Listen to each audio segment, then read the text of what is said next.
Отделение хирургии первой поликлиники оказывает хирургическую амбулаторную помощь взрослому населению, привязанному к поликлинике. В структуре хирургических кабинетов предусмотрены помещения для приема больных: перевязочные, чистые и гнойные, операционные, палата для пациентов после хирургического вмешательства. В состав отделения входит хирургический кабинет, отоларингологический кабинет и стоматологический кабинет. Врачи оказывают первичную хирургическую помощь, а также диспансеризацию проводят население по профилю хирургических заболеваний. Мы оказываем помощь пациентам с травмами, с ушибами, с ранами, с заболеваниями опорно-двигательного аппарата. Стоматологический кабинет оказывает помощь беременным женщинам, в основном терапевтическую помощь.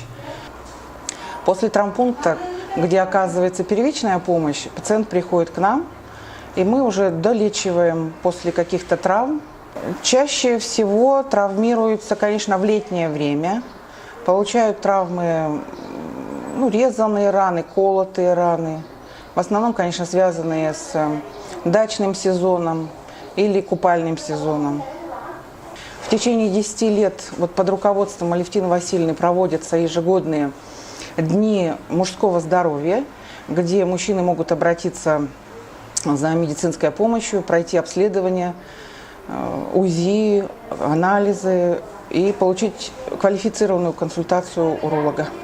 Мы стараемся оказывать помощь в полном объеме, и чтобы пациенты ушли от нас здоровыми, счастливыми и довольными.